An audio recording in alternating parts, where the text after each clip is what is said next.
In 2016, Mexican police captured Joaquin Guzman, known as El Chapo, following an escape from prison.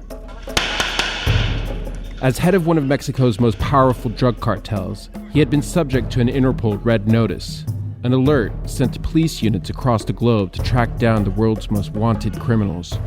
These are the most serious rapists, murderers, child sex offenders, fraud, and drugs cases. And these are effectively like an advanced bulletin board where different police forces can post notices saying, we would like you to arrest this person and hopefully extradite them and return them to our country to face trial. However, in recent years, a disturbing trend has emerged.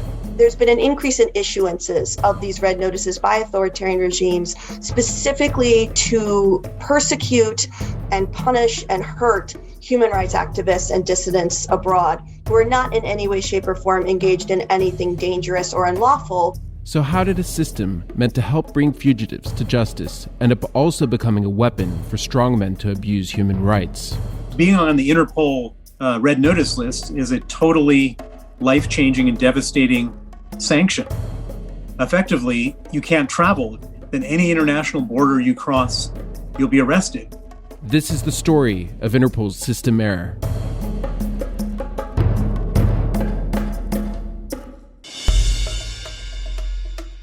Back in 2007, a group of armed robbers drove 2 cars through the glass windows of a shopping mall in Dubai and stole $3.4 million worth of jewels. They were part of a criminal network known as the Pink Panthers that raided high-end jewelry stores between 1999 and 2015. They operated in over a dozen countries and are estimated to have made out with $500 million worth of gold and diamonds. In part thanks to an Interpol red notice, Serbian Borko Ilinic was arrested in Spain and sentenced to 10 years in prison in Dubai. Interpol is the world's police cooperation organization, with police force from 194 countries being its members. Its main goal is to facilitate cooperation to fight transnational crime and to cooperate on issues of crime and national security. A lot of people who are subject to red notices are indeed, very dangerous people or potentially very dangerous people. You just need to look at the, Interpol website and you'll see that there are serial killers, people who are wanted for international crimes, for example. The search is on for a terror mastermind, and the search is so urgent, they call it a red notice. From Osama bin Laden and Joseph Kony to the great train robber Ronnie Biggs and serial killer Charles Sobraj, red notices have been issued to track down the world's most notorious terrorists, murderers, online hackers, and thieves, and were designed to prevent them from evading justice by crossing country borders. Red notice is the primary bulletin through which Interpol pursues individuals who are accused of different crimes. It's a request to arrest someone who is wanted for a crime in another member state of Interpol. In 1998, for example, there were 733 of these red notices issued. That number has climbed to 67,000 red notices, of which only some 7,000 are public.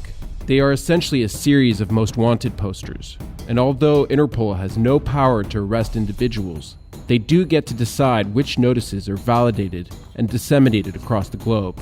They've got a team of maybe 30 to 40 people in the organization whose responsibility it is to check red notice requests to make sure that they are valid and it's motivated, for example, and that they are not in violation of human rights. However, the current checks and balances weren't always in place. That is the World Trade Center, and we have unconfirmed reports this morning that a plane has crashed into one of the towers of the World Trade Center. Our war on terror begins with Al-Qaeda, but it does not end there.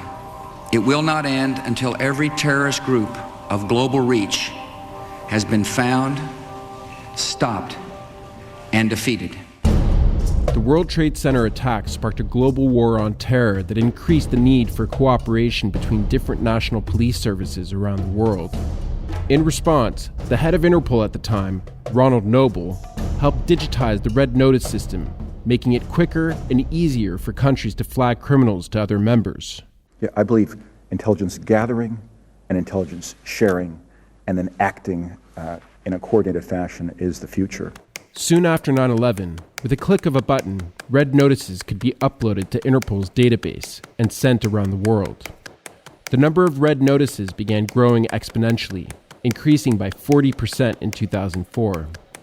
The war on terror has had a tremendous impact on not only the exercise of transnational repression, but also on the use of Interpol by authoritarian regimes. I think those are factors that might be driving the increase in the abuse of red notices. Authoritarian regimes can basically upload huge batches of tens of thousands of names into the Interpol database and apply for red notices for these persons all at once. And we see evidence that they're doing so in increasing numbers.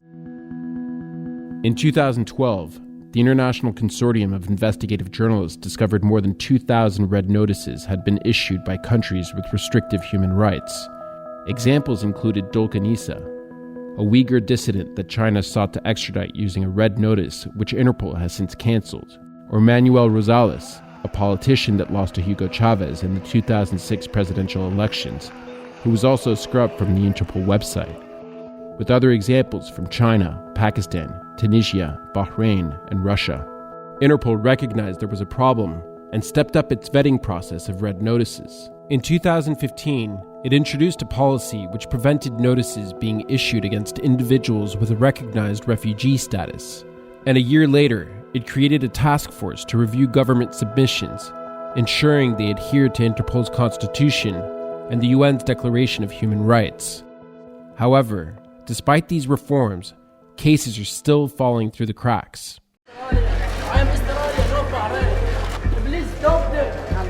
In 2019, Hakim Al-Arabi, a Bahraini refugee and professional football player, was arrested on arrival in Thailand following a red notice filed by Bahrain to Interpol accusing him with vandalism, allegations he denies. He had fled his home country back in 2014 after claims he was imprisoned and beaten during a crackdown on pro-democracy athletes. Pressure is mounting on the government to release a football player who is being held on an extradition request from Bahrain. Human rights observers feared he would face torture if extradited. Following a media outcry, Bahrain backed down and his red notice was lifted and he was released. Other countries continue issuing red notices to target political dissidents and activists. In recent years, Vladimir Putin's Kremlin has used, or I should say abused, the procedures of Interpol. In the years leading up to 2005, Bill Browder had uncovered massive corruption and theft linked to oligarchs and Russian officials, and was put in Putin's crosshairs as a result. Russia attempted to issue multiple red notices and diffusions for his arrest, exposing how autocratic governments attempt to abuse the system. And over the course of the next 5 years, Russia has issued 8 Interpol arrest warrants for me. Although Interpol rejected all these requests, Spanish authorities continued to act on one diffusion before being notified of its cancellation. That's what happened in Madrid. I got arrested because they got sent the notice and they were just acting as any good police officer would, which is thinking that they were catching a fugitive. Instead, they were unwittingly acting as an extraterritorial arm of Putin's evil regime. Browder was quickly released after Interpol told Spanish authorities not to honor the request. Another example is Nikita Chenkov, a staff member of Putin's biggest political opponent, Alexei Navalny. We spoke to his chief of staff who recollected his arrest. Cyprus arrested him and, was about to extradite him to Russia. It took us enormous effort to get him back to Lithuania. So this, of course, made us very aware of the risks. And this system only has sense when all the parties respect its rules. And unfortunately, regimes like Russian, Turkish, or Chinese are very good in learning how to misuse and abuse these rules in their favor.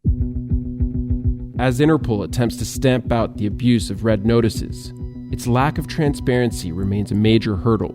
The organization does not provide data on how many red notices requests have violated their constitution, making it impossible to know the extent of the problem. At the moment, there's no means to say, well, Turkey has tried to abuse Interpol for its political gains, for the regime's power against civilians, against human rights activists, and therefore there should be some sanctions or remuneration for that. The thing to bear in mind is that this is a policing organization. So it's an organization that's run for and by police officers. So if that helps to explain what the culture is, it's an organization that's for the most part shrouded in mystery. It's very difficult to get information, what kind of processes and methods are employed in order to do the things that they're doing. The abuse of Interpol is just the tip of the iceberg in the ways that authoritarian regimes are exerting control and surveillance and repression over diaspora communities, over exiles and expatriates. Authoritarianism is growing in the world. Democracy is in decline. This has been well documented. Interpol can play a key role in both good and bad in global governance today.